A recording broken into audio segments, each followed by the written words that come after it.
onto a body and the flow has a speed u infinity, and then I had said that for gamma defined like this,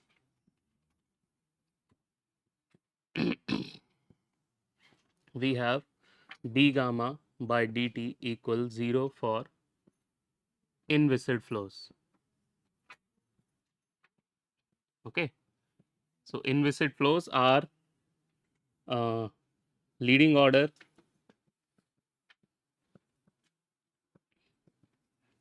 approximation of high RE flows,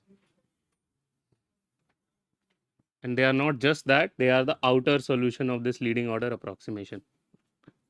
Okay, so we will look at the inner solution, which is exactly the boundary layer theory. So we had said that d gamma by dt, we had proved that d gamma by dt is 0 for inviscid flows.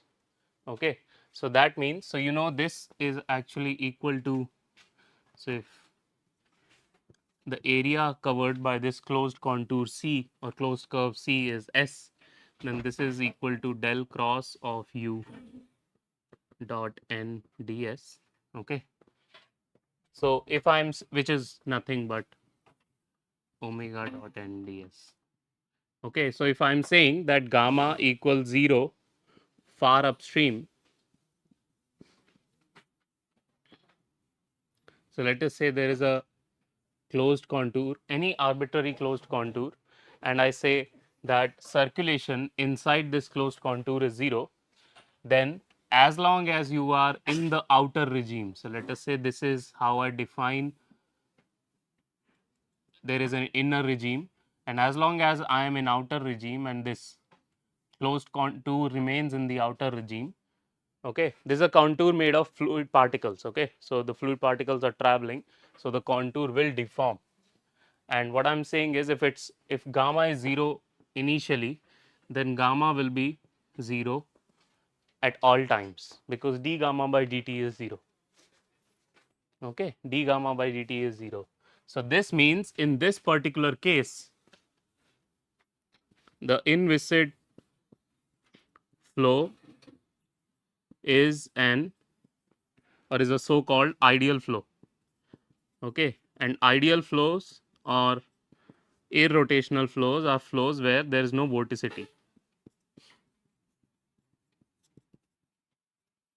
Okay, so if this contour is shrinking down to a point, then I can say that vorticity is 0 initially. As long as you stay in the outer regime, vorticity will be 0 at all locations as you travel with the particles. Okay, as you travel with the particles.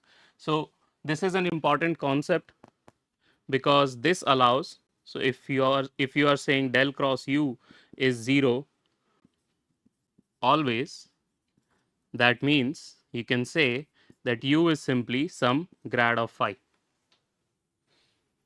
Okay, where if you recall, we have the Helmholtz decomposition, this, and what I'm saying is that this part is 0 and there is only a scalar potential which is of interest. There is only a scalar potential which is of interest in the flow.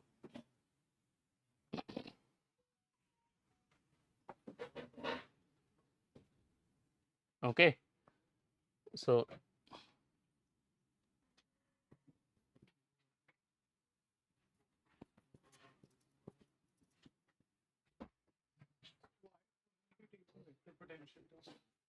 because because vorticity is 0, what I'm saying is that vorticity is always 0. So I can always define a, so this is called a curl free vector. Okay, huh? Do it.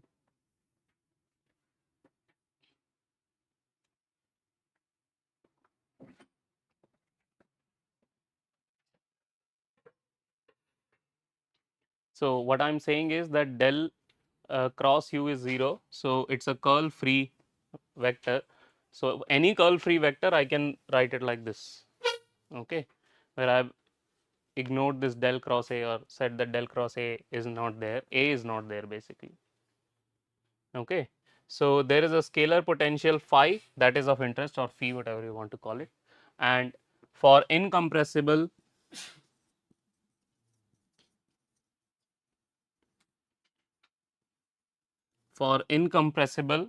ideal flows, we know del dot u has to be 0. So, that means del square phi equals 0 is the equation for phi. Okay. So, you notice that just from continuity and a restriction that your flow is irrotational, you can solve for phi. Also you will need boundary conditions. So, you have a governing equation for phi without invoking momentum equation. So, what is the physical role of momentum equation? Can anyone tell me?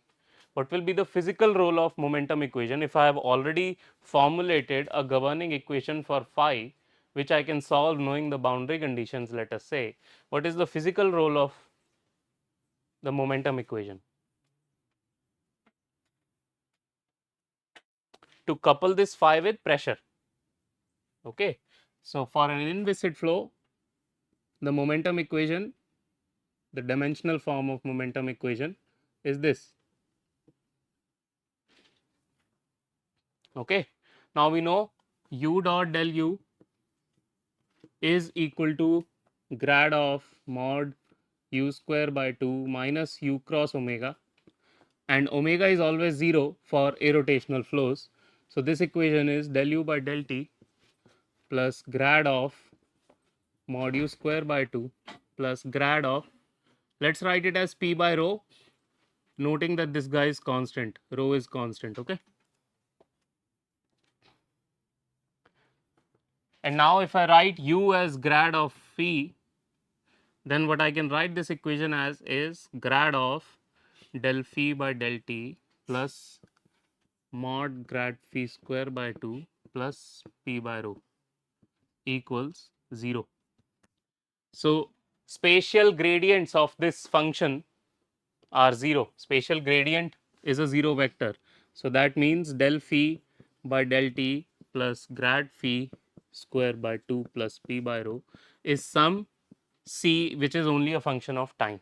Remember, we are looking at, we are not specializing anything for steady flows. So, this c has to be a function of time. If you have a steady flow, then of course, this will be 0 and this will be a constant. Okay. And this is the unsteady form of Bernoulli's equation. This is your unsteady Bernoulli's equation.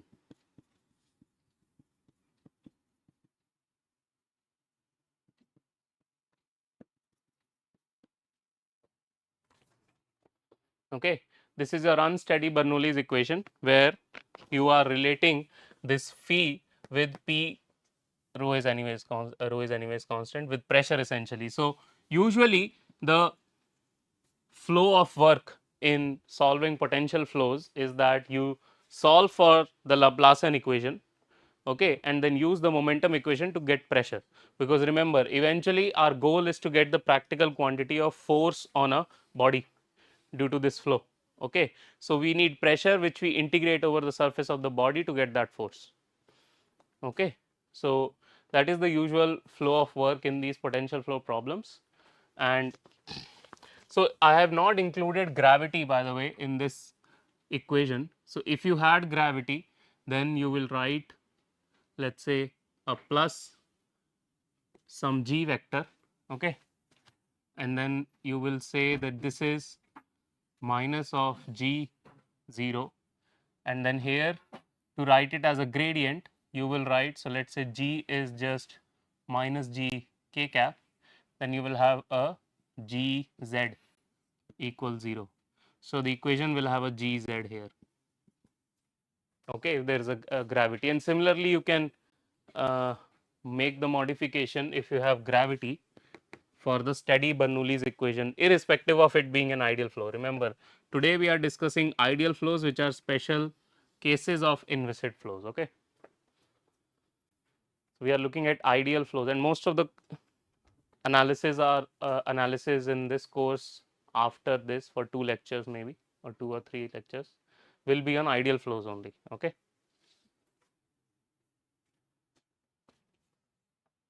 So, we have a nice Laplacian equation that we have to solve. Okay. So, let us try to solve it in a particular case, and that particular case is, let us say, if I want to get,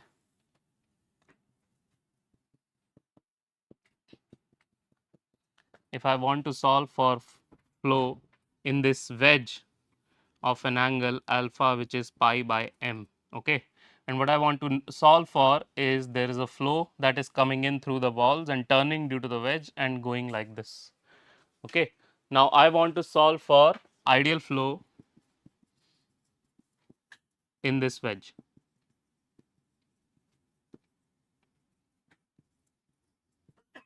I want to solve for ideal flow in this wedge. Then my governing equation is del square phi equals 0, which, so I will use polar coordinates. I can use Cartesian as well. So, here I will use polar coordinates, and the formula for del square will be del square by del r square plus 1 by r del by del r plus 1 by r square del 2 by del theta square of phi equals 0. Any questions? Pi by m, I have written it's alpha equals pi by m, the angle of the wedge. Okay.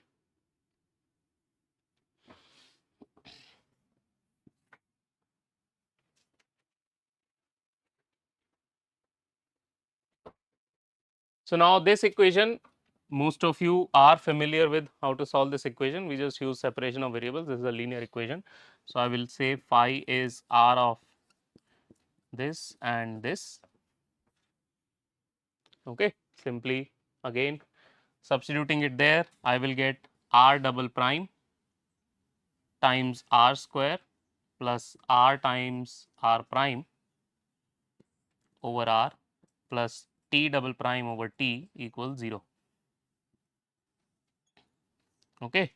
Once you do this separation of variables, you will simply get these equations for r and t. Now, we know this is just a function of r, this is just a function of theta. So, I can say that this t double prime by t is equal to minus n square, where n can be anything. I am just writing it as minus n square for my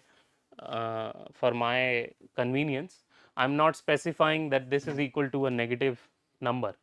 I am not saying n is a real number, and could be complex as well. Okay. Usually we get the values of n through boundary conditions. Okay. So, what are the boundary conditions in this flow? What will be the boundary conditions in this flow? What will be the boundary conditions in this flow? Hmm? Huh?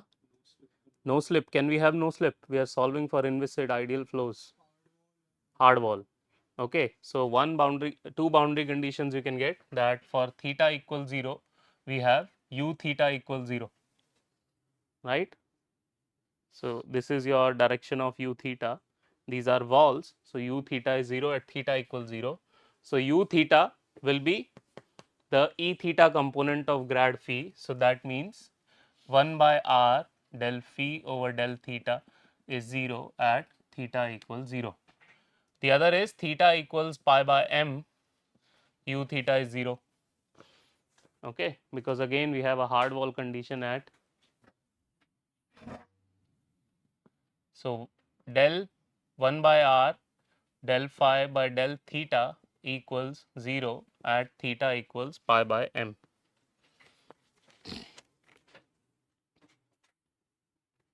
Okay. There is another interesting boundary condition when we are looking at polar coordinates like this, and that is if I have some flow at some particular theta, okay, then I should obtain the same solution if I do theta plus 2 pi. Okay, when you are in polar coordinates, we have to obtain the same thing. If I do theta plus 2 pi, my solution should not change at all when I do theta plus 2 pi. Okay, so essentially the variation in theta, which is through this capital T, this should be periodic.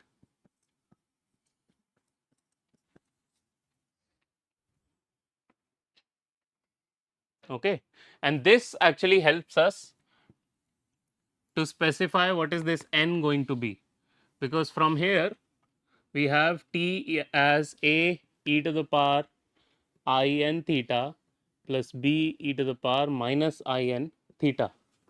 So since this has to hold, so that means n can be equal to 0, 1, 2, so on, only integers. N can have only values as integers. It may have negative integers, doesn't affect the solution because A and B will reverse their roles, and that's pretty much it. Okay, so we can choose one side and specify what A and B are. Okay, so just to be extra specific, this A and B will be different for different n's. Okay, so that is one general solution of T. So T is equal to a n e to the power I n theta plus b n e to the power minus I n theta. And now if you substitute that here, we have r square r double prime plus r prime equals n square times capital R. Okay. So this is your again Euler-Cauchy equation. So we say that capital R is r to the power, let's say r to the power alpha. Oh no, let's not use alpha. Maybe beta I can use.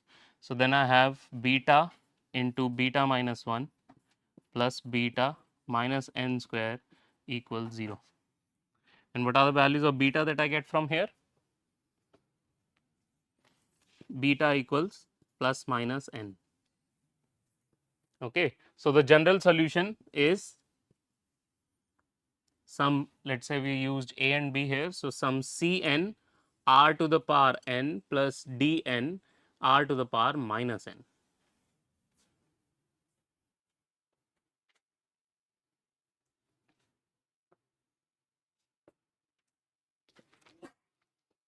Okay. Notice that this is valid only for n greater than 0. Okay.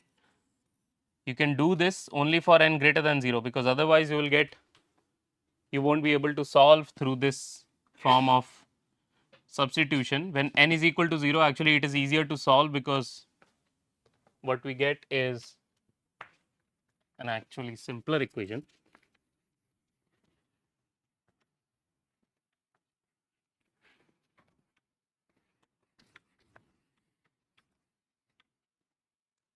So when n is equal to 0, we actually get n equal to 0 case, we have r square r double prime plus r prime equals 0. So what is the solution for r here? Hmm? What is the solution for r here?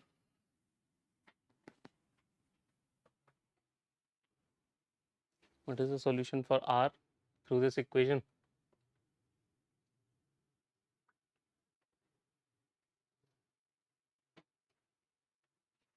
Hmm?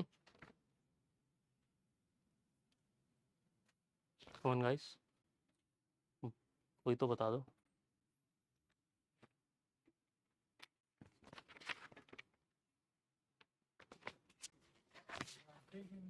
Huh? Quadratic? You get a quadratic? So what is the solution in r here?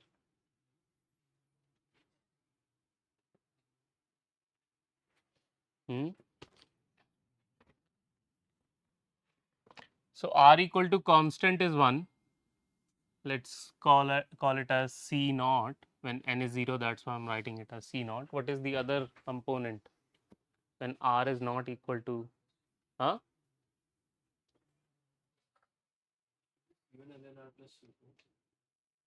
C1 ln r plus C2. So we can write it, you're saying something like this. Is this correct? Let's check. Okay.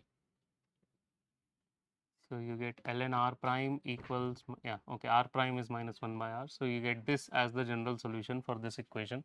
So that means we have these two solutions. So at 0 your t will be what? T will be a constant. Okay, remember actually you will get t as a naught plus b naught theta, but this can b naught is supposed to be 0 because you have to satisfy this. Okay, so from periodicity.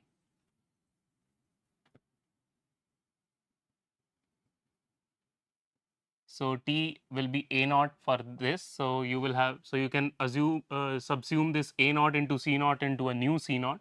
So the general solution looks something like this. You have a c naught plus d naught ln r plus over all possible values of n we have a n e to the power I n theta plus b n e to the power minus I n theta times c n r to the power n plus d n r to the power minus n. This is what our general solution looks like. Okay. Now we can obviously simplify this further by saying that we can simplify this further by saying that for r tends to infinity, okay, for r tends to infinity, I want a finite velocity. Sorry, for r tends to 0, I want a finite velocity. Okay, r tends to 0 meaning very small r. Now this is not technically true in a real flow that is happening inside this wedge, because we know that this is inviscid flow, which is the outer solution of the flow. So that is going to be, let's say if there is a thin boundary layer that forms, what we are solving for is flow in this region which is outside this boundary layer. Okay. So technically for r tending to 0 we cannot apply a boundary condition in inviscid flow, but asymptotically we can apply. If you remember our asymptotic matching condition, then we took the r tending to 0 boundary condition for matching the inner solution. Okay. So when we, let's say we go ahead and try to solve the boundary layer solution inside this, then we will apply that for the scaled variable tending to infinity, this boundary condition should hold. Okay. So this is sort of me telling you in advance what is the matching condition. Okay. So don't think too much about applying this boundary condition. Whatever you think intuitively, that is correct. It's just that you have to apply that boundary condition to inner solution a bit differently. Okay. So as long as you are solving for the ideal flows, whatever you think intuitively is going to be correct. Just remember that that is the scaled coordinates infinity boundary condition when we go to inner solution. Okay. For example, if you have a, let's say if you have a flow over this kind of a wavy wall, which is something that we will consider, then we know that in reality the flow is not inviscid, and very close to the wavy wall there will be some zone where viscosity is going to be important. Okay. But what I am going to do is I will apply the boundary condition of this wall on the inviscid flow solution, thinking that I will apply the same boundary condition to the boundary layer solution when I send its rescaled coordinate to infinity. Okay, that is the idea here. That you can think about it like this: in an actual flow, you have a boundary layer, and then you have an inviscid flow that is taking place outside the boundary layer, and you can think of boundary layer giving a slip condition to this inviscid flow. Okay, boundary layer is taking all the hit of no slip condition, and it is sending the flow's velocity from 0 to free stream velocity over its thickness, very thin, very small thickness, and then the inviscid flow is literally seeing a slip condition. That is how you can think about this situation. So the thickness of the boundary layer, we are saying, is not of our concern. So in actual flow, this condition we are applying it asymptotically. Okay. And so we say that r tending to 0 velocity should be finite. Now if you look at here, so u r will be del phi by del r. which will be d naught over r plus t of theta times this r prime of r. Okay. Now we know that velocity should be finite, so d naught should also be 0. Okay, for very small r, I want the velocity to be finite, so d naught should be 0.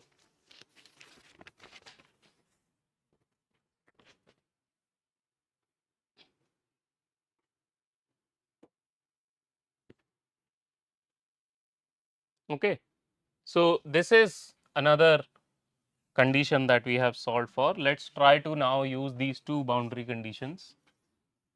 Let's try to use these boundary conditions, and so del phi by del theta is 0 at theta equals 0. So del phi by del theta, so this part is not a function of theta anyways, this is a constant now. So we get I n a n e to the power I n theta. So I n I can take common, minus p n e to the power minus I n theta, and then we have C n r to the power n plus d n r to the power minus n equals 0 at theta equals 0. So that means when you put theta equals 0, we get n equals 1 to infinity I n a n minus b n C n r to the power n plus d n r to the power minus n should be 0.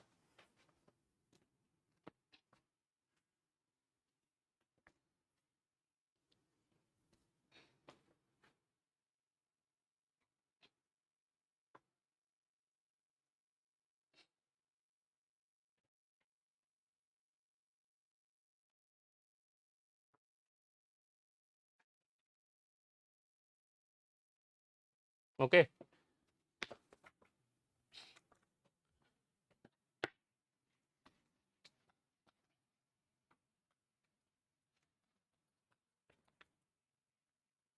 So another important thing that you should have pointed out is that instead of just saying d naught to be 0, when we do the r prime, so if you look at r prime here, this will have n times c n r n minus 1 minus n times d n r to the power minus n plus 1. Okay. For n equal to 1 or larger integers, this guy is always going to give us infinitely blowing up velocities for r tends to 0, right. This is what 1 by r n plus 1, right. N plus 1 is always positive. N equal to 0 case we have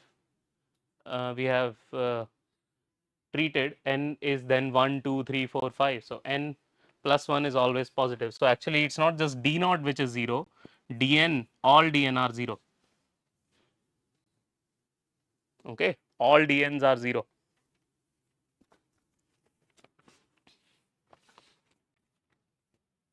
So that means the condition here is essentially I am saying that I n a n minus b n times a c n r to the power n should be 0. Now the only way this can happen is if I either put c n to be 0. If I put c n to be 0, I get a trivial solution, which is not something I am interested in.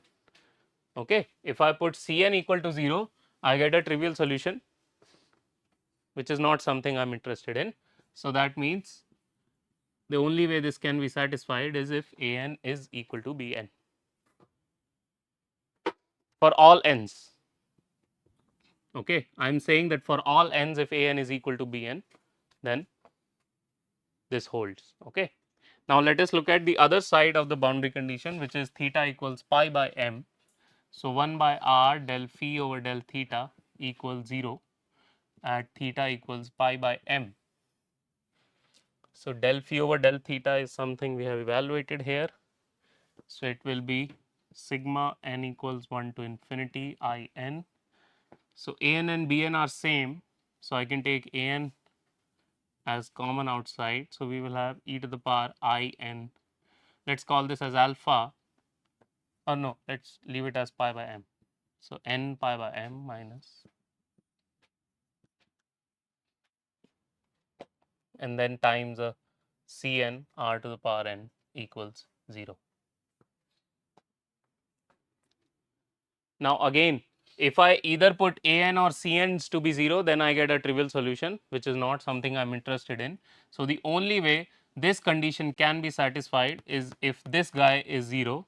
So this guy is essentially 2I sine of n pi by m, and I want this to be 0. Okay. What are the possible values of n? Remember, n was our eigenvalue that we were trying to solve for, and now we have obtained a condition through which we can solve for n. What are the possible values of n? Hmm? 0 case we have already eliminated. Okay. Out of these integers 1, 2, 3, 4, 5. Yeah, right. So it's going to be positive. So m, 2m, 3m, and so on. These are all the possible values of n. Okay, these are all the possible values of n here.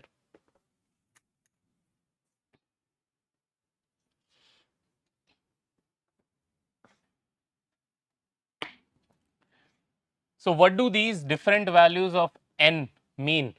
So if you substitute this here in our phi expression, okay, in our phi expression, notice that dn was 0, d naught we have said is 0, phi equals some constant plus n equal to 1 to infinity. An and bn are same, so this becomes cos n theta 2 an cos n theta. I can subsume this Cn into this multiplication of An times n r to the power n. That is what our phi expression eventually is going to be after all the simplifications up to here. Okay. So, up to here, if you simplify, this is what your phi will look like. And now what do these different m values mean?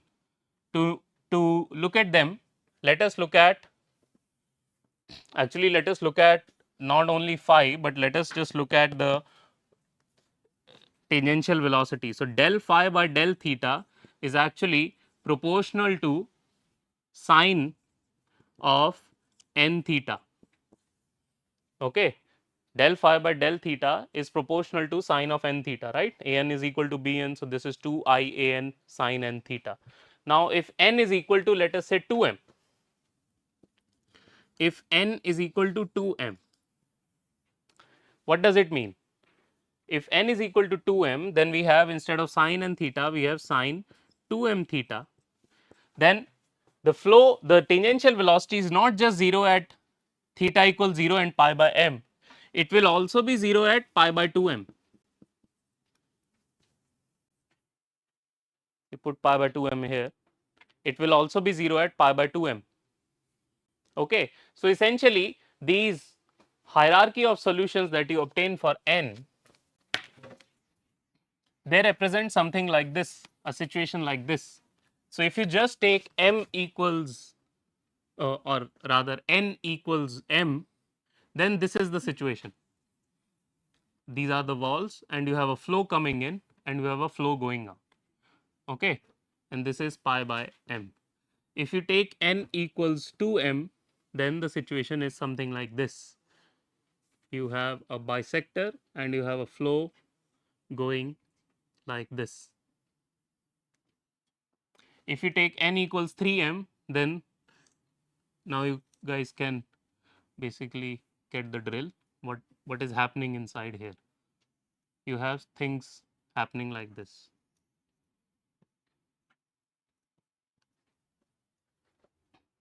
Okay. These are all the possible solutions of flow in a wedge, of ideal flow in a wedge. These are all possible. Okay. You look at del, so that's a good question. Just look at del phi by del r, which is ur. Okay. Just look at del phi by del r, which is ur. From this expression of phi, you know it is going to be cos n theta. Okay. It is going to be cos n theta. So just look at the direction, the signs of cos n, which is equal to m here, 2m here, 3m here. Just look at the signs of cos n theta. Okay. So if you look at here, n is equal to m. So this is cos m theta, right? At theta equal to 0, cos m theta is positive, ur is positive. At theta equals pi by m, cos m theta, it's cos pi, which is negative. So ur is negative. Here again ur is negative, ur is positive. Here you have a pi by 2m, and n is equal to, hold on, sorry, I made a mistake here, I think. So if you have cos of 2m theta, then here it is positive, and at theta equals pi by m, it's positive. Yeah, it will be like this. Good that you pointed it out. Okay, so you may have to fix these also. So if you have cos 3m theta, so ur is proportional to cos 3m theta. So here it is positive, and this is pi by m. So this is going to be negative. Yeah. So these are the directions that we are going to have. Okay, so these are all the possible flows which you can observe in your flow in a wedge. Now, physically, how do we decide which flow is going to be valid? Physically, how do we decide which flow is going to be valid? Okay, so what we say is that, I mean, there is no practical way of deciding what is the valid situation here. So what we say is that the simplest situation, which is n equals m, that is valid, because I do not require the velocity to be 0 in between. I'm not putting any wall in between. Okay, you can put, like, let's say you make a wedge here, and maybe you can put a thermocol after making that wedge, and then you will start seeing a different flow, which satisfies all the same boundary conditions with additional condition of u theta being 0 in between. Okay, so when we have a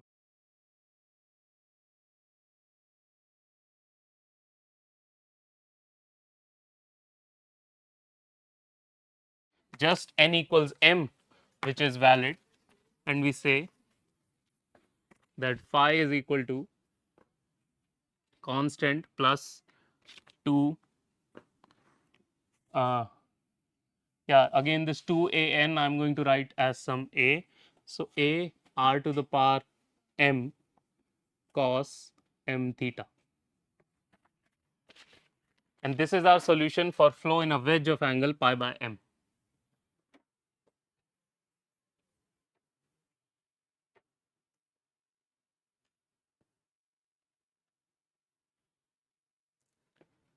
Okay, just look at it carefully and convince yourself why I have taken n equals m only, because other cases are essentially flow in 2 wedges of angle pi by 2m, 3 wedges of angle pi by 3m, and so forth.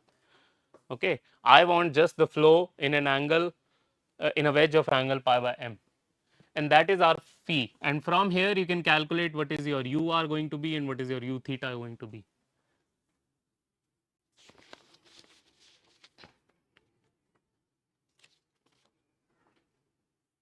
Okay.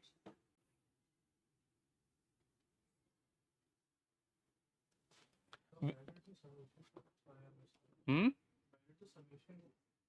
Summation didn't go anywhere. What you obtained is a general solution for a situation like this, where you could have so a single wedge can doesn't have to be a single wedge, it can be a combination of multiple wedges.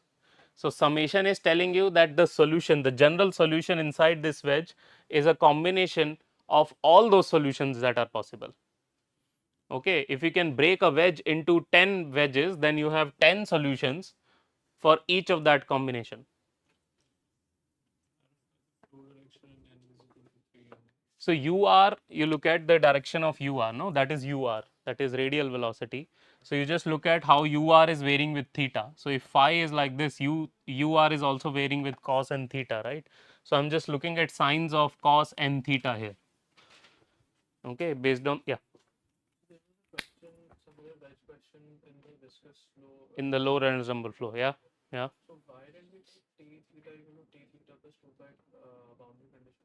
You can take.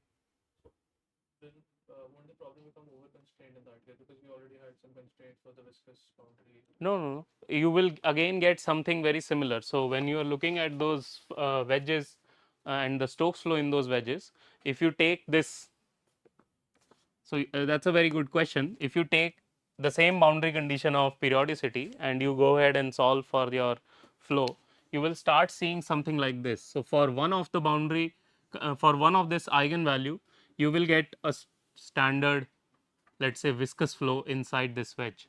When you take the higher eigenvalues, you will start seeing flows like this. Okay. And when you take even higher, you will start seeing further vortices. These are actually called Moffat vortices. Okay, and these are very classical solutions of low Reynolds number flows. So you have to take that theta t theta equals t theta plus 2 pi, and you will get different solutions for each of that. Okay, and based on your actual experimental conditions, you may be observing one or two. It doesn't, you cannot say a priori which one you will observe. Okay, so these are, so you can imagine if you take higher, there will be more vortices sitting inside and so on and so forth.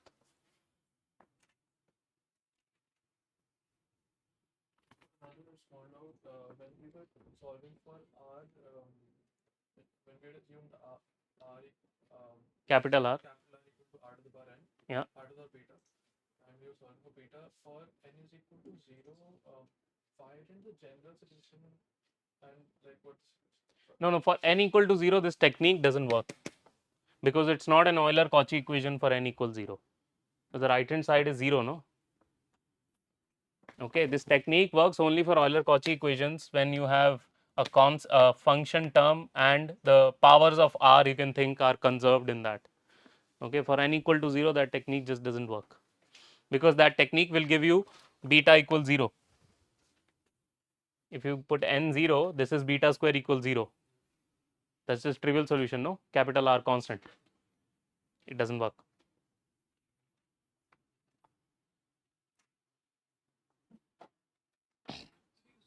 We drop the summation because we don't want to consider the summation of multiple wedges. Yeah. How does n represent that? That's how.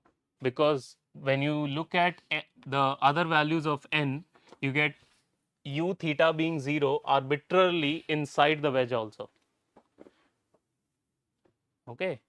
So that's how n represents it. You look at u theta. Okay.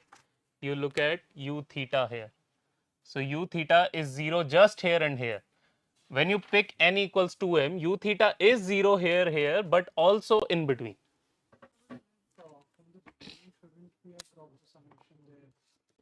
No, we are so summation is there because we want to evaluate the general solution first. After that, we are evaluating, okay, what are the physical possibilities that this general solution is representing. More boundary conditions and we, I mean, if we vary the value. No, no, it's not satisfying more boundary conditions. It just, so you have u theta becoming 0 in multiple locations inside. Okay, and what, so remember, this is still an arbitrary solution because I haven't found those ANs. Okay, look at this general solution. I haven't found those ANs. If you look at this general solution and you have phi equals c plus n equals 0 to infinity. So an cos, I'm subsuming this 2 inside this. Now how will we find these ANs? How do you think we'll find these ANs? If I was to give you a very particular case, how will we find these ANs? The way to find them will be if I can give you a boundary condition in R, that what is my velocity looking like at a given R. So let us say I say that u r equals some r naught is some f of theta, u the radial velocity. Then you will say, okay, radial velocity is this guy, so del phi by del r, which is n equal to 1 to infinity a n times cos n theta r to the power n minus 1. And I'm saying this is equal to f of theta at some r naught. And now how do you think we'll find ans? No, no. There's a Fourier series, no? You will now multiply with cos n theta, both sides integrate and then find ans. So you will find different ans. What I'm trying to tell you here is the linear combinations of these different solutions that you have. What does that linear combination individually tell you? Okay, if I give you a boundary condition of u r like this, so you look at that. This is cos n theta, no? So if I give you a boundary condition like this, so let's say this is your theta. So if I tell you that u r at some particular radial location in theta looks like this. Okay, so you can think of this case of as me specifying f theta equals cos of theta by cos of, so that is n, yeah, cos of m theta.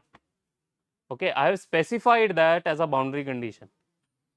Okay, so what I am trying to give you an intuition is what does this individual linear combination tell us about? Okay, of course, in a general scenario, you will have to do this, and whatever boundary condition I have given you, use that to solve for ans. So we haven't dropped the summation anywhere. What I'm trying to tell is this is for a, you can think of it like this. This is for a wedge of angle pi by m, where essentially this f of theta is equal to cos of m theta, this f theta. Okay, so I'm trying to look at the flow when I'm sending it from one wall and trying to see how that flow has turned. Okay, so I was just giving an intuition of what do these individual ends contribute to.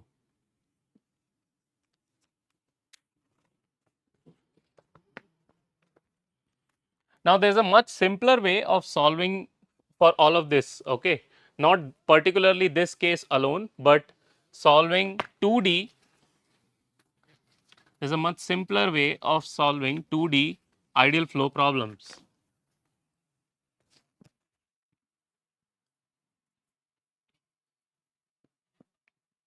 Some particular class of problems, let's say, and that is through complex functions.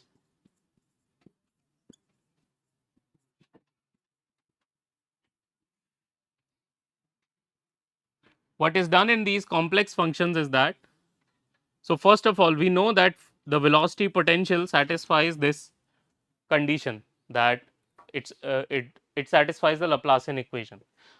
We can also derive that the psi, remember in your Stokes flow lectures, we had written down that del square psi is actually equal to omega. Okay, for 2D flows or basically 2D planar or polar flows, del square psi is omega, which is technically omega z. Okay, but we are looking at ideal flows, so omega z is 0. So both phi and psi actually satisfy the Laplacian equation.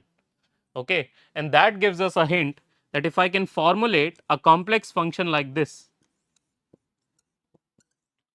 if I can formulate a complex function like this and require that fz is analytic, then my phi and psi can represent some flows, velocity, potential, and velocity stream function. Do you guys know what is an analytic complex function? Okay, so basically there's just a, so you can think of it like a fancy word for differentiable complex function. So let us say this is your complex plane, this is my z naught point. Okay, and if I have to say that f is analytic at z naught, then what I'm trying to say is that I can evaluate the limit. Let's say I can evaluate the limit f of z naught plus h minus f of z naught by h, limit h tending to 0, I can evaluate this derivative from coming to this z naught in the real line or the imaginary line. Okay, and the idea is both limits should be equal, which is basically me saying that this f of z is differentiable at z naught. Okay, and if you require this, so basically what I am saying is that if f is differentiable in z, then I can say that df by dz is actually equal to, so if both of these limits have to be equal, then so z is x plus iy, and what I'm saying is that del f over del f over del x, which is basically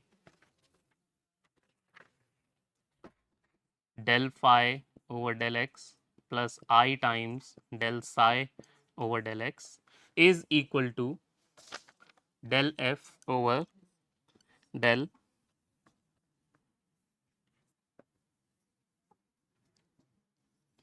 uh, del y. Okay, and if we do this, then we will get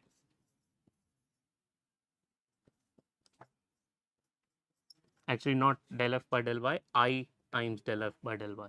So this will be my 1 by I, which is minus I, and this will be 1. Okay, and if these have to be equal, these are called Cauchy-Riemann equations. If you haven't covered them in your maths courses, then I suggest you look at the textbook, Panton's textbook. But this is the essentially the statement of an analytic complex function, that these should be equal. So now if you equate the imaginary and real parts, you will get del phi by del x is del psi by del y, and minus del phi by del y is del psi by del x. And now if you differentiate these two equations, you can show that both phi and psi satisfy the Laplacian equations. Okay, I'm not going to cover this in detail because you guys have not covered complex analysis. So let's just end this discussion here only, because otherwise this will end up confusing you even more. But all of those flows that you guys probably have covered in your beginners fluid mechanics classes, do you remember those flows? You have a line, you have a line vortex, you have a source flow, you have a sink flow, then you have a doublet, then using that doublet you form a flow past a cylinder, then using a ideal vortex and a doublet and uniform flow you form a flow past a rotating cylinder. All of those can be actually done very easily through this complex analysis, and it is covered in your textbook, and I suggest you look at it. Okay, because I mean I would have gone through it if I didn't have to see such blank faces when I'm covering complex calculus. Okay.